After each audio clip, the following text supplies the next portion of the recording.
굿모닝, 좋은 아침입니다. 오늘은 7월 27일 목요일입니다. 오늘도 말씀과 함께 새로운 한 날을 시작하시는 여러분들의 삶 가운데 넘치는 하나님의 은혜와 평강이 함께 하시기를 기도하겠습니다. 오늘 우리가 함께 묵상하게 될 하나님의 말씀은 사도행전 15장 12절부터 29절까지의 말씀입니다. 자, 우리가 어제부터 묵상하고 있는 사도행전 15장의 말씀은요, 기독교 역사상 최초의 종교회의다라고 할 수 있는 예루살렘 공의회에 대해서 기록하고 있습니다. 어제 저희가 묵상한 15장 1절부터 11절까지의 말씀 속에서는 예수 그리스도를 믿음으로 말미암아 우리가 구원을 얻습니다 라는 복음의 선포되어짐 앞에 바리새파 유대인들이 할례를 받아야지 그 구원이 온전하게 이루어진다라고 반론했었던 것을 저희가 말씀을 통해서 보았었죠. 결국 구원에 대한 이제 그러한 논쟁이었습니다. 우리가 믿음으로 말미암아 구원받는 것,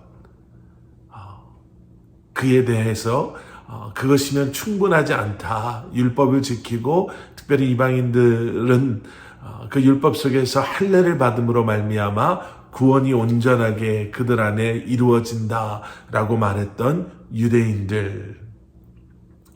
우리가 어제 보신 말씀 11절에서는요. 그래서 그 당시 예루살렘 교회의 최고의 리더, 지도자였던 베드로 사도가 이 모든 논쟁을 이렇게 정리해 주는 것을 저희가 말씀을 통해서 보았습니다. 다시 한번 11절의 말씀을 제가 읽어드리겠습니다. 우리는 그들이 우리와 동일하게 주 예수의 은혜로 구원받는 줄을 믿노라. 여기서 말하는 우리는 예수 그리스도를 믿음으로 구원받은 유대인들은 그들이 여기서 말하는 그들은 이방인들을 말하는 것이죠. 그래서 유대인들이나 이방인이나 우리가 어떠한 사람인가가 중요한 것이 아니라 우리가 무엇을 했고 어떠한 백그라운드를 가지고 있음으로 구원받는 것이 아니라 오직 주 예수의 은혜로 구원받는 줄을 믿노라. 이렇게 모든 것을 정리해 주시는 것을 우리는 보게 됩니다. 자, 그리고 오늘 이제 본문 말씀에 들어왔어요. 오늘 본문 12절에서는 이제 사도 바울과 바나바의 그들의 선교 현장에서 경험했던 성령의 역사하심, 그리고 이방인들에게 선포되어진, 전해진 복음에 대한 그러한 보고가 기록되어져 있고요.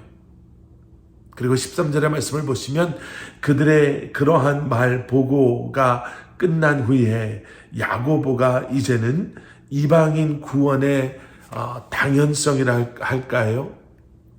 이방인들의 구원의 그 당위성에 대해서 이제 설명하기 시작하는 것을 오늘 본문에서 우리는 보게 됩니다. 사실 예루살렘 교회에는요, 유대인들, 그 성도들의 대부분은 유대인들이었죠. 그래서 그들 안에는 여전히 선민사상과 또 율법에 대한 그런 생각에서 벗어나지 못한 흔적들이, 모습들이 남아 있었습니다. 예수의 구원을 믿지만 여전히 이것은 유대인들을 위한 것이지 이방인과는 상관없는 것이다 라고 생각했고요. 그런 그들을 향해 예루살렘 공회는 야고보의 제안을 따라 하나님께로 돌아오는 이방인들에게 할례를 행하는 것을 포함한 그 율법을 지켜야지만 구원받는다라는 그 무거운 짐을 지우지 않기로 결정합니다. 여러분, 오늘 이 말씀 속에서요, 우리는 몇 가지 참 중요한, 지금도 우리의 삶 속에서 우리가 기억해야 할 복음과 신앙생활에 대한 중요한 메시지를 보게 됩니다. 발견하게 되죠.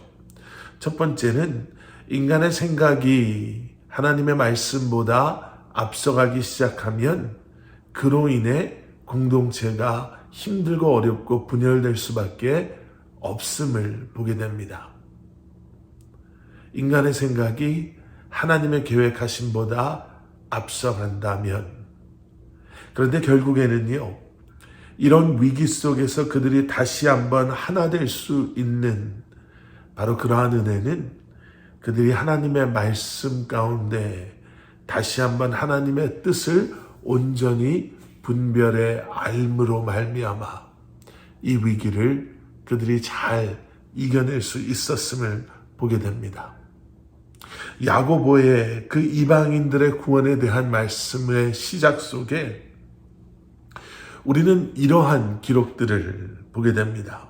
14절, 하나님이 처음으로 이방인 중에서 자기 이름을 위할 백성을 취하시려고 그들을 돌보신 것을 시므온이 말하였으니, 15절 말씀, 선지자들의 말씀이 이와 일치하도다 기록된 바. 16절, 이후에 내가 돌아와서 다윗의 무너진 장막을 다시 지으며 또 그 허물어진 것을 다시 지어 일으키리니 이는 그 남은 사람들과 내 이름으로 일컬음을 받는 모든 이방인들로 주를 찾게 하려 함이라 하셨으니, 즉 예로부터 이것을 알게 하시는 주의 말씀이라 함과 같으니라.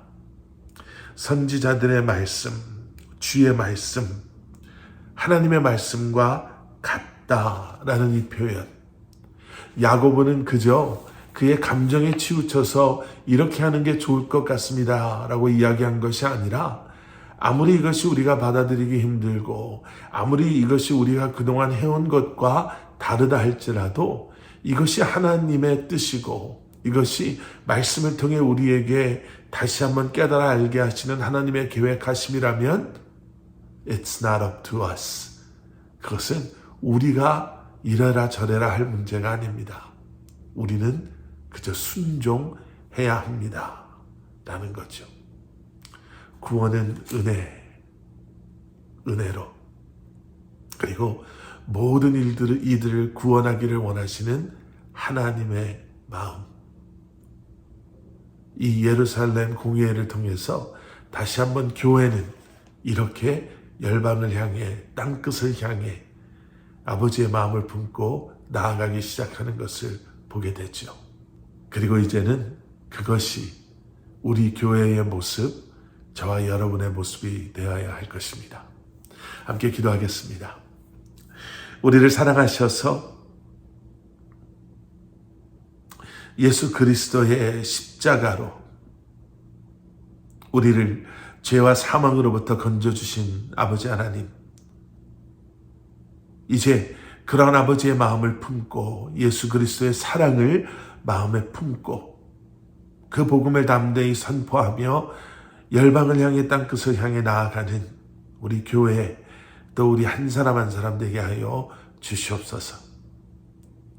예수 그리스도 이름 받들어 간절히 기도드렸사옵나이다.